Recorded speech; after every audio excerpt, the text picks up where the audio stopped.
What's up, guys? This is Blake Rodriguez with Dream Come True K9, and this is episode 36 of Dog Behavior Question Tuesday.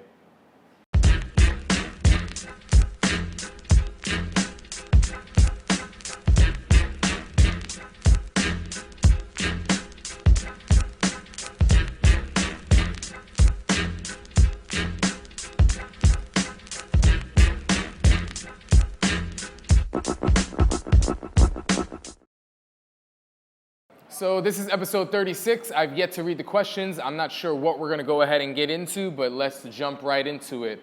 First question is from Carnitas. Carnitas. Morning, guys. So my question is, how do you correct a mouthy dog who constantly tugs the leash while on walks? Okay, first thing that I'm going to go ahead and point out is the dog's state of mind. Let me actually make sure I put this on do not disturb so we don't get any phone calls. But if your dog is constantly jumping up on the leash, one thing I want to ask is, how old is the dog? If the dog is a pup, not to say it's acceptable, but you do have to be a little bit more mindful of the fact that the dog is a puppy. That's one. I want to go ahead and stress and get you to pay more attention to the state of mind that you're proceeding and you're moving forward on when your dog is coming out of the crate. If your dog is not crated, which it should be, when you're grabbing the leash, what are you nurturing? You get what you pet. What you move forward on is usually what your dog will continue to do. Those are all patterns that are consistent. We want to make sure your dog is not in kind of goof mode. You open the door, the dog kind of brings you out, all of that stuff. You really, really, really want to make an effort to have a dog that pays attention to you. So the first thing I'm going to go ahead and say is, if you don't have that, you have to start doing that and being more mindful without a leash. So you should be working your dog for its food, getting your dog to understand positive reinforcement while also getting them to understand negative punishment, the removal of something to decrease the likelihood that a dog will do that again. If a dog understands that every time its butt hits the ground for food, you feed it, then it jumps up on you and you stop, and the dog is trying, finally sits back down and you feed again, you're getting into a nice rhythm. Eventually what's going to happen is you're going to transfer that to teaching on-leash negative reinforcement, the removal of something to reinforce, which in this case is increase the likelihood of a dog repeating the behavior. We have a new blog that's coming out. I'm going to try to get that up tonight, if not by tomorrow. That's going to explain this a little bit more in detail. But you want a dog to understand that when pressure is being applied, the dog can simply walk toward it to reduce or relieve that pressure. The dog is in charge of that.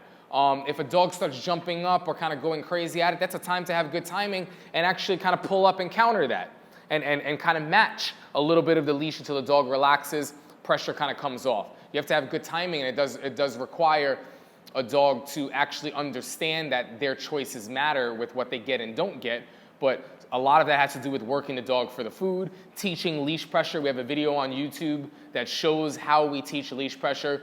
The dog walks toward pressure, pressure is relieved, the difference between a passive release and an active release, but you basically really, really need to be mindful of the dog's state of mind when proceeding, and then also not allowing a dog to kind of go through this and feeling bad and feeling soft. If that's going to happen, I'm going to make it a little bit uncomfortable for you, where they go, whoa, that happens every time I do this? Okay, if I'm not supposed to do that, what do you want me to do? Then I'm going to teach what I'd like to do, or I'm going to reward if the dog makes an alternative choice that's appropriate.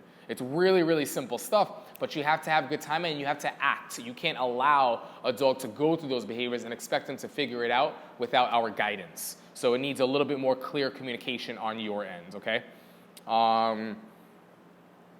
Let's see. Next question is from Photo Girl 20. My 9-pound Yorkie began barking like crazy at cars approaching us on our walk.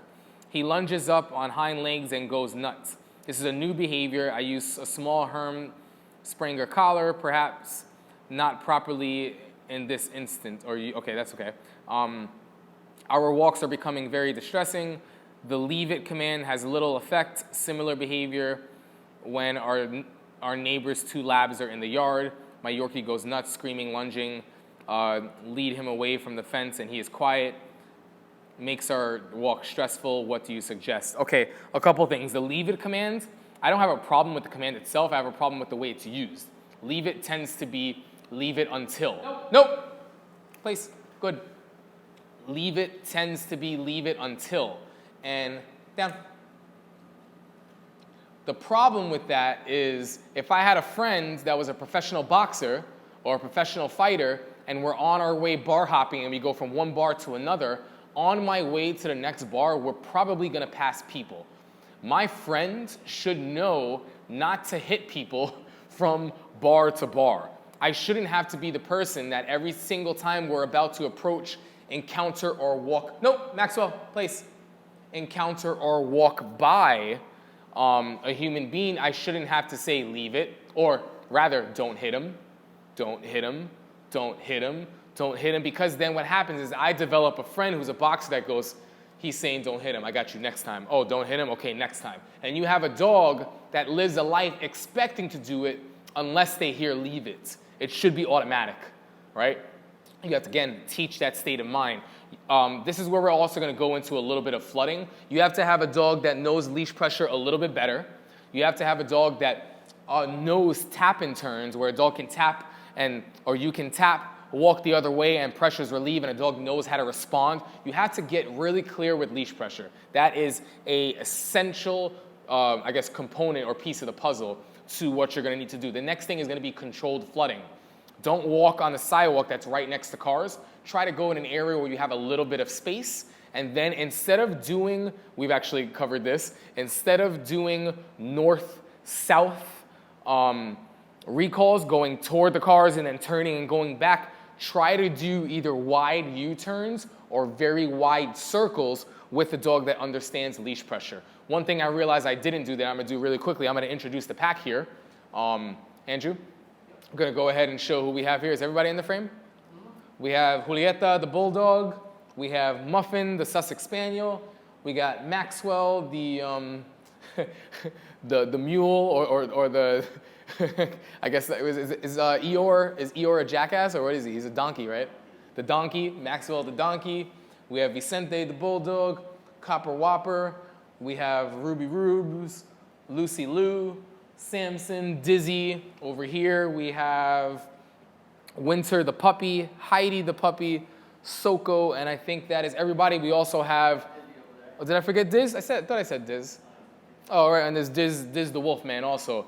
We also have Ruben Montez from Portland, Oregon, who's here from Kindred Dog PDX. Check him out.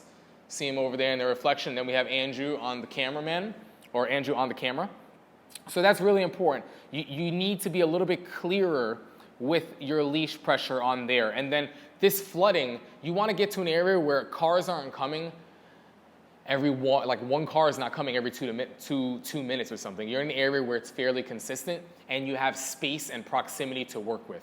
You being able to have that proximity allows you to control the floodgates and the distance at where you can be successful before you start to push and keep that closed. So that's something you'd want to find. And another thing too is like your correction when you do distribute positive punishment needs to be something where your body matches what the leash pressure is saying. If you're on the walk and you're just distributing leash pops, but your body is still in movement, that's really conflicting. So you can have a dog that starts to get used to leash pops in a way where your dog thinks that it's a part of the walk. So we need to be clear. We also don't want to be using leash pressure and pulling back. We usually want to go to the left, to the right, or if the dog is behind us, pull up. You shouldn't have a dog that's ahead of you. If it's ahead of you, guide the dog, turn the dog either left or right to get behind you, and then the corrections or the taps are coming from either in front of your waist, to the left or right of you, or behind your waist, or up to keep the dog back, depending on what you're looking to do. So we have to be a little bit more clear with the way we're utilizing our leash pressure, because that communication is probably the most important part of this whole thing, okay?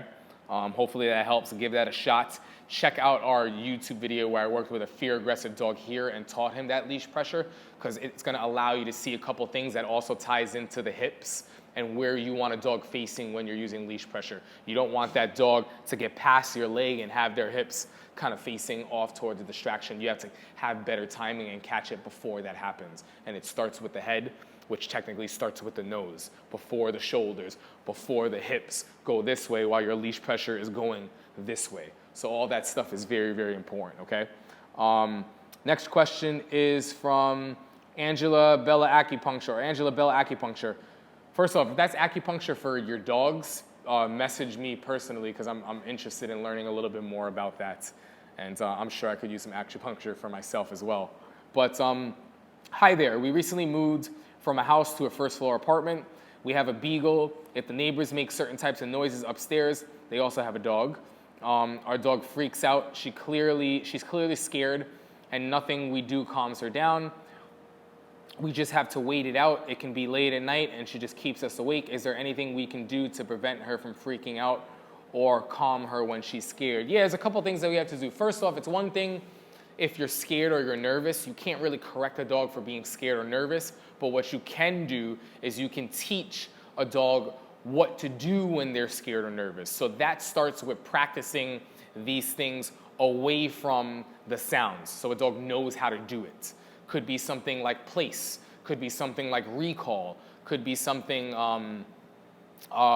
like little interruptions with a physical touch or a little bit of a tap when your dog is drinking water, calling your dog off, good job, and placing them, practicing place regularly so they have a degree of impulse control. The next step is addressing barking in general, right? A friend of mine that I know actually got kicked off of an airplane and was banned from the airline for I think 6 months to a year or something like that because he had panic attacks.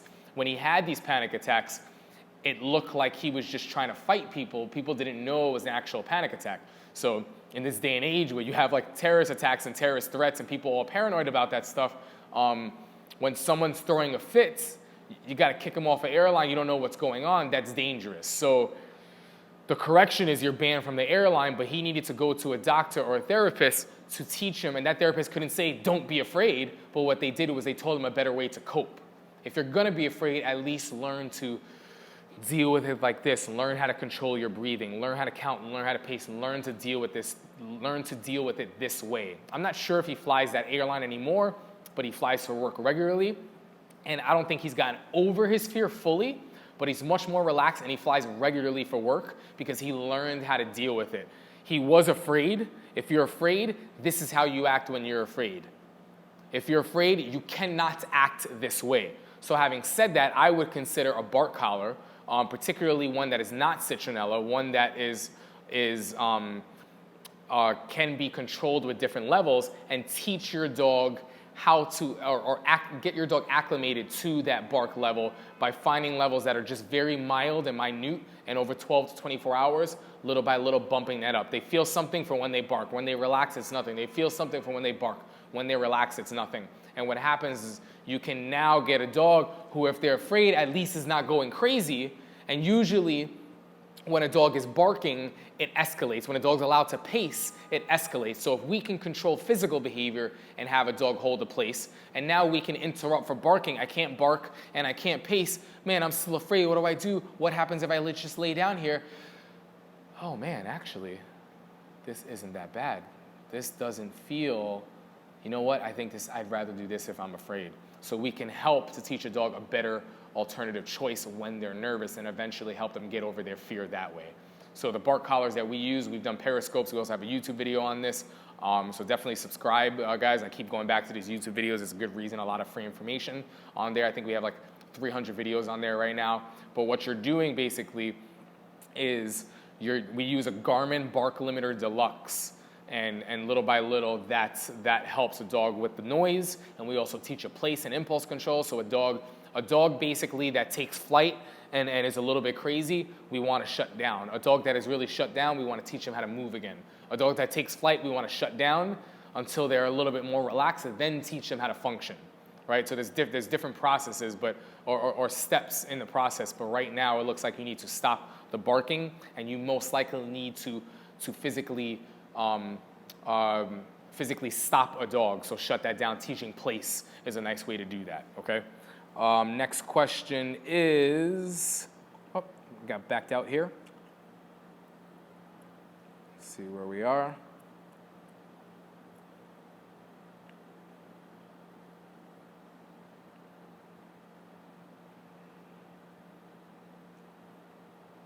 are we here?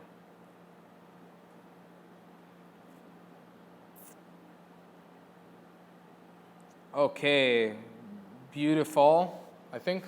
Hi guys. So I have an Australian Shepherd. We started leash training, trying to take notes from you guys, and I'm trying to get him to understand what leash pressure really means. He used to pull, so he seemed kind of numb at first when we tried this new method, but he's gotten way better at it already.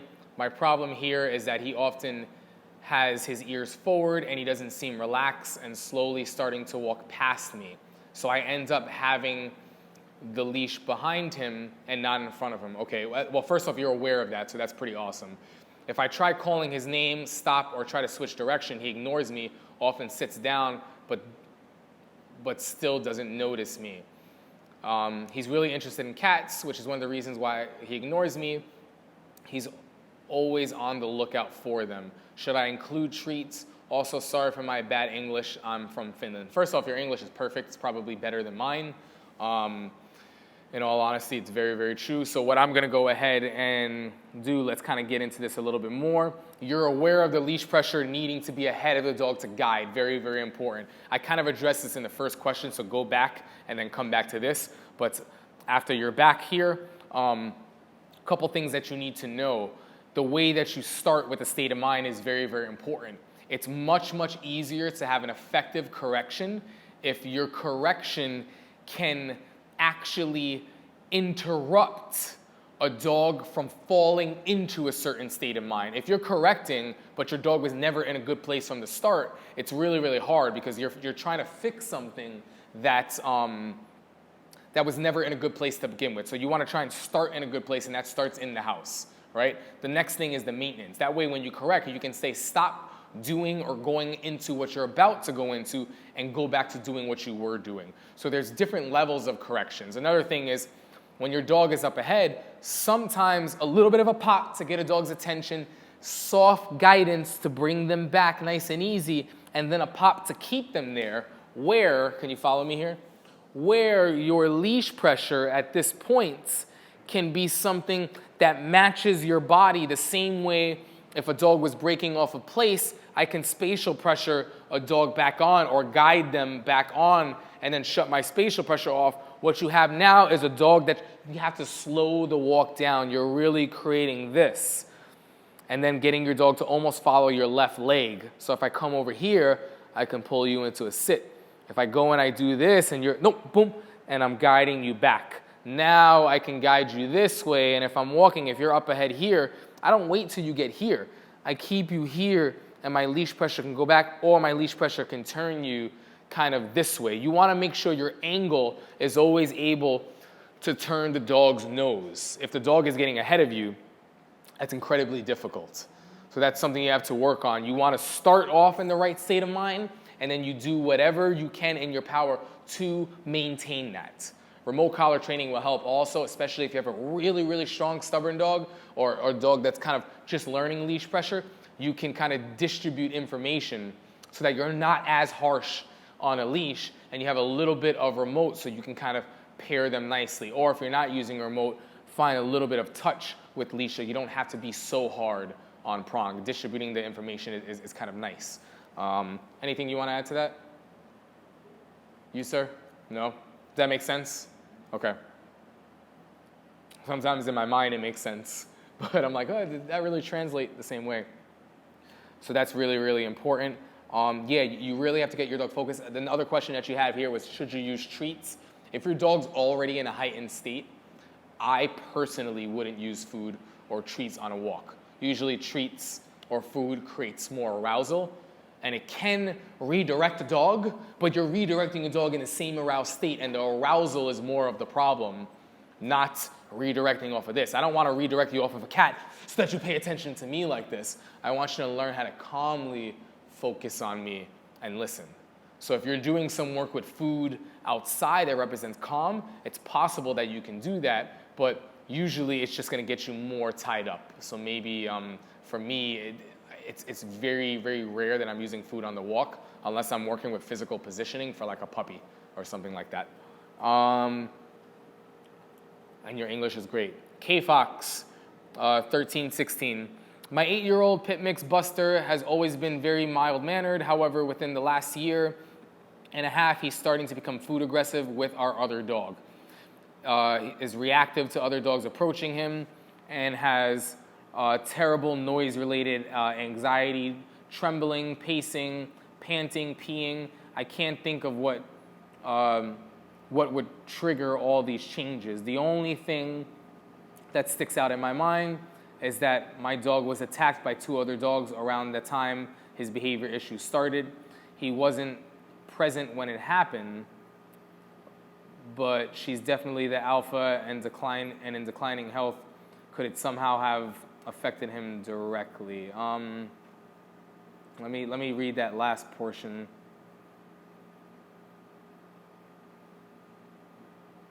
Okay, I don't know so much about that, but let's go ahead and look at a couple of things.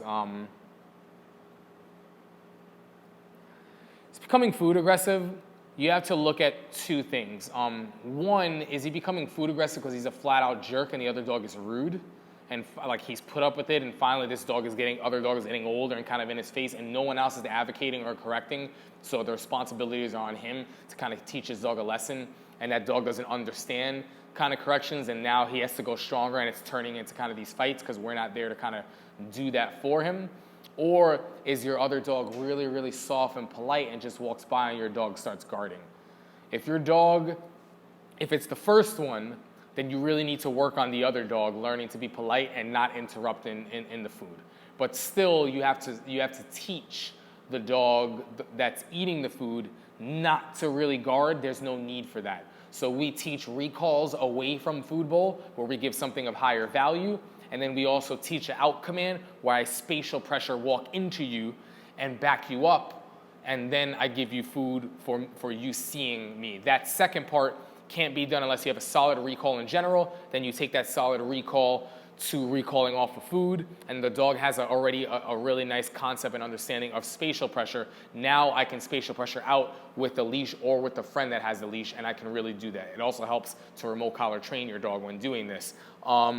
If you have a dog that is being a little bit of kind of a jerk with the other dog, regardless, I still want to teach that when you're nervous and you feel that way, one, I'm going to correct you for that correction behavior because that you're distributing to the other dog, especially if the dog is being polite. There's 2 things you have to teach. Let's sum this up. The one dog needs to be polite that's around your dog when it's eating.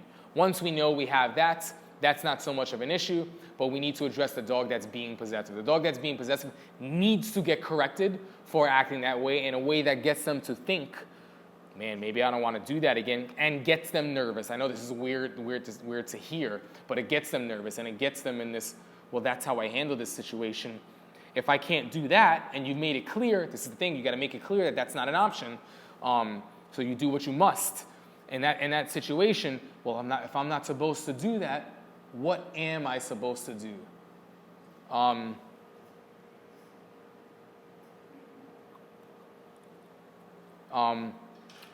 Just open the door for her, don't even buzz her in. And tell her to just let her know we're filming. What am I supposed to do? That's the beauty of where you are right now. You have a dog that's actually asking, what am I supposed to do? That's what you want. And if a dog is unsure, down. If a dog is unsure, then that's what you want, a dog to be unsure, because now you're the one that can show, look, she's here for an interview. So, hey, just let her know we're almost done, and I'll get over to her in just a sec, yeah?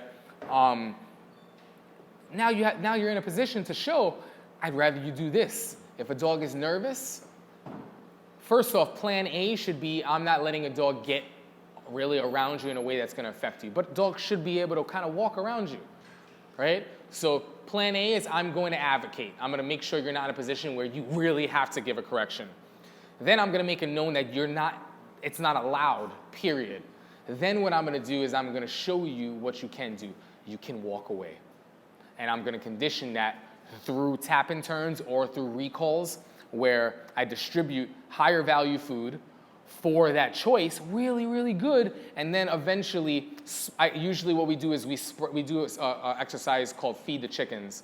And we actually have done that with a couple of dogs here who have possessive issues. And we spread it out. That way it's more difficult for a dog, like all over a floor, the kibble, more difficult for a dog to guard. And it allows a dog to start getting comfortable with another dog eating kibble while they're over here. It's a little bit of a dangerous thing when they start getting closer, and you have to know how to be on leash and have good timing and have a dog that's already remote collar trained, have a dog that's already leash pressure trained and familiar with that stuff, but then you're calling them out or you're correcting them if they're going into that habit. The habit has to be eliminated, that choice. It's not allowed. It's a little bit of an instinctual thing, survival of the fittest, but it's not needed here. That's what you have to teach. And then that's basically all you're doing. It's a dangerous thing, so I would consult a professional or try to see some of the videos that we've done. I know we definitely have videos out there on Periscope too, which are now on our YouTube page. So check that out. You might have to do a little bit of searching, but the content is free. So that's kind of I guess the only con is that you're gonna have to look to see what the videos are, but they're there and they're free, so you can't really complain.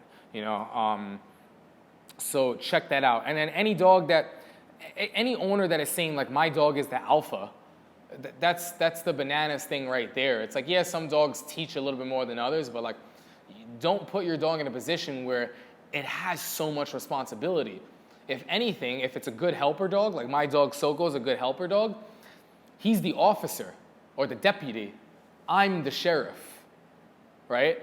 He's following the law that I am providing for him, not making up his own rules. Don't have your dog making up its own rules, because then what happens is now it's doing something wrong, and now you have to be the one to say you can't do that, and you're going to confuse the dog. Like, but I'm the one that tells people what to do, when, how, and how high, who, what, where, when, and how.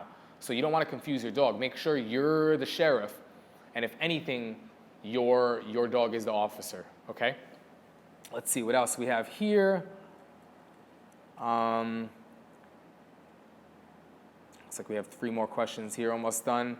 Combat Kitty, my dog behavior question. My dog is a butthole, said with love, of course. So he is a rescue and he's a bully breed. I sent him to behavior training 2 weeks after I got him to address some of his issues, like gobbling his food, no aggression, I guess just speed eating. He returns and was doing great. Here is the issue. I was put on orders and he went back to the trainers. I figured he knew him, he would feel safe. He comes back and now he won't listen to me unless he wants to or if I have a treat. His food behaviors are returning, eating fast, I imagine. Now he had to lose weight while I was gone. He gained about 20 pounds. I think they cut his food drastically. He is an alpha, but everyone says this, I don't get it. He is an alpha, but knows who is boss, me. But it appears like he is pushing his weight around, trying to do what he wants. I watched your Be Relevant to Your Dog and how I become relevant to him. All I am is a belly scratcher and a food giver. You realize there was no question at all in that comment, but I'm going to try to help you out here. It's a little bit confusing.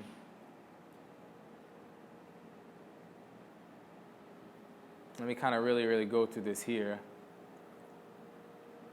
The problem is your whole mindset. If you think your dog is an alpha, that's a problem. Your dog can't be an alpha and know who's boss at the same time. You know what I mean? It's a little bit weird. It's like, yeah, that person thinks they're the boss, but they know who the boss is. Doesn't make sense, right? But a couple things. Your dog is a fast eater. Stop working your dog for food and high drive making them. Do things calmer. Stop giving the dog the bowl. A couple things you can do is you can spread food out so it takes them a little bit longer to kind of eat. A couple things you can do is you can start feeding calm for certain commands. If you follow our markers, use more goods. Dumb everything down. Slow everything down. Feed more on goods, less on yeses. And control the food so your dog can learn. If your dog is scarfing, relax. Really teach your dog to mellow out and really, really chill and control a little bit of this food. Take everything nice and slow. Spread food out. Don't have your dog wait for a second, wait anxiously, then give them the okay. You know, little things like that are very, very, very important.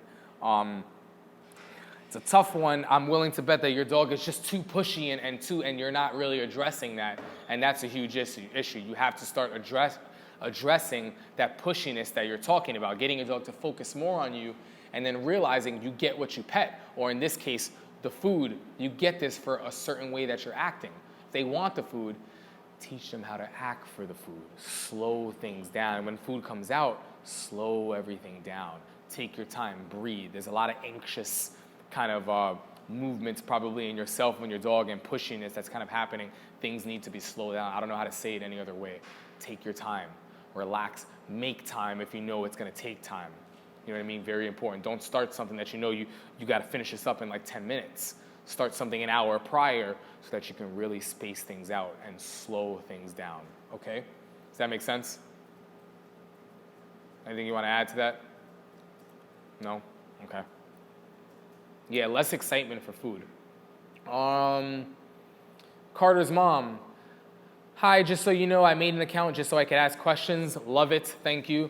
I work for animal control as a handler. Nope. So, place. Down. That's how it's done, son. No, I work for animal control as a handler, so we deal with the animals once they are in the building. Recently, a dog came in that everyone seemed to have already written off. He's a Rottie St. Bernard mix. He has a bite history as well. Sounds like it was people not being smart and advocating for the dog. They gave the dog up because they're having another kid and don't have time for him. He has become my project. I'm able to put a slip on him and take him to the yard area. I'm the only one at the moment that is comfortable enough to walk him. He has a bad case of stranger danger, barking and growling at new people. Not a great reaction for a shelter dog. Because my supervisor knows that I can at least handle him, I know he will be around until we're able to meet on Thursday. My question is, do you have any suggestions on how to gain trust without treating the dog to death? Okay, build confidence and help him get over stranger danger behavior. And again, remember, this is a shelter environment, so I have to be super nice to him, or I might get some people upset saying I'm being too rough with the dog. A little more info on the stranger dated people. I can read his body and notice the indications you mentioned. Some people I am able to verbally talking him down from the ledge so that he doesn't react. But there are a few people, even when I'm trying to verbally direct and even redirect with treats, he won't. Okay, a couple things. The same people that, where are we here? Let me see how that was worded exactly. The same people that might be upset, first off, screw them because they're not helping.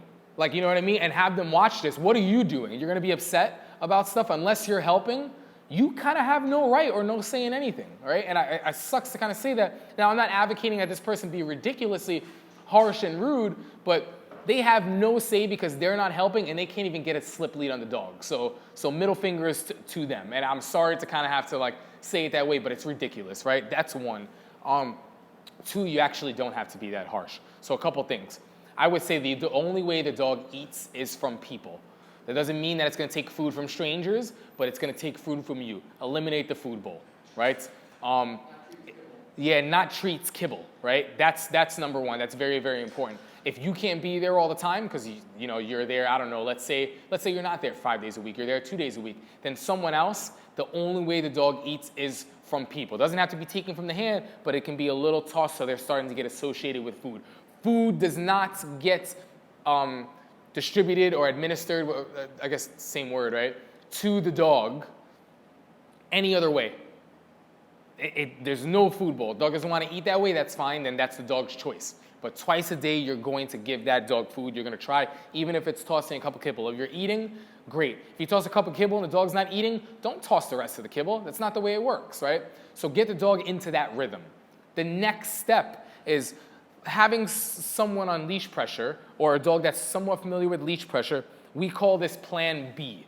Plan B is knowing a dog is on place over here. Ruben, I'm gonna have you kind of walk this way for a second. As Ruben was walking this way, first off, you can stop right there for a quick second. As Ruben was walking this way, in those nervous situations, I need to, one, probably correct my dog, maybe harshly the first time, for the lunging behavior, get the dog nervous to make that choice, but then the unsure dog, I'm gonna build your confidence and I'm gonna teach you what you can do instead. So if I have a recall, if I have leash pressure, if I've already corrected for the behavior, or prior to the explosion, if you see the signs and you're trying to avoid it, teach your dog how to leash pressure, turn away, walk away, good job, and allow that space, maybe feed. And what happens is you continue to do it, and you're actually trying to keep the dog under threshold for a little bit. Turn, walk away, good job. He'll back up, really good. You back up, back up, back up. Put the dog on place. He starts walking. As he's walking over, right as that cutoff cue, stop right there, happens, this is where the dog starts getting really nervous. A little bit before, guide away, walk away. Don't walk away and then turn around right away. Walk away, give the dog some space. Nice job, you try and feed. This could become a feeding exercise. Once that gets known and you're not pushing too much and it gets really, really comfortable, the next thing is now you push for a little bit more. And you start to see in a situation, once you know what to do and it's becoming a habit, if I drop the ball and I don't give you that cue, one, you already know that you get a pretty harsh correction for acting that way. So you go, man, I can't correct. He didn't call me. What if I move away? And the dog starts doing it itself. Reward the heck out of it. Good job. That's the plan B. The plan A is I come in and I'm the one that interrupts and interrupts before. So your dog can see, holy cow, I don't have to tell him that I'm uncomfortable. You do that for me. And now you start getting a dog that's comfortable around people because he trusts you. He or she you advocate for them and the dog understands, wow. But then the plan B is, man, you drop the ball one day and someone's coming. He knows he can't correct. He can't lunge out. You've already made that clear. So he moves away. And you reward for that. So that's what we call plan B. I know I've kind of did a little crash course on that, but I'm telling you that really, really works. I would consider remote collar training the dog too, so you can plan that a little better. And all the other things apply, leash pressure, recall, remote collar training, working the dog for food. You get those things set in place, you will have a dog that if you drop the ball and you can't advocate and someone's coming, they already know that they can't do that, so they have to move. If I'm broke, I already know that I can't rob a bank. Well, I could, but there's going to be a severe correction. I'm going to do jail time if I get caught. So if I'm broke, robbing a bank is not an option. Finding a job is an option. It's a better choice. That's my plan B. I've already been taught that, right? So unless you guys have an awesome Ocean's 11 plan, let me know, PM me. I might be down as long as we're not going to get caught. Okay? I don't want to get I don't want that consequence. It's a little too severe for me. Okay? Let's see. Last question from DC Fit 12. My female dog becomes reactive when people or dogs pass the house. If she is in a fenced-in yard, she's fine. Will just bark at them like most dogs. That's not fine, by the way. However, the gate has been open without my knowledge, and she ran close to a quarter mile. That's exactly why it's not fine. To the man that was walking his dog, went after him. It looked like a bad dog fight, but she actually didn't bite. How can I start to correct this behavior? Obviously, I can't have her chase down dogs. Remote collar train your dog. It's very simple. Everything that I've answered in every other question applies to what you're doing. Teach your dog place. Teach your dog impulse control. Teach your dog remote collar recall. All right, and then start doing state of mind conditioning, state of mind work, where if your dog is holding a place in the yard, nice and easy or relaxing, and someone comes by, stop trying to correct, or in this case, ignore the barking and going crazy of people walking by. That's the fuse being lit. In fact, before the physical, before the barking, just the concern is what you need to start nipping in the bud. And you can correct it if the dog knows how to turn off, or you can interrupt it and recall and show a dog how to do something else. So you have to start taking a little bit more initiative and teaching those things. So then that way, if worst case scenario, you don't have a fence or there's a hole in the fence, you're not relying on this Band-Aid on an amputated leg. If the fence is not there, it's not gonna work. The fact that your dog is being concerned is the problem. You need to start going after the fuse and stop waiting to try to put out the explosion. Put the fuse out, okay? That is episode 36. Guys, thanks so much for these questions. We posted this early this morning. Today is Monday, right? Today's Monday? Today is Monday. We're gonna get this up for you tomorrow. And we'll be posting another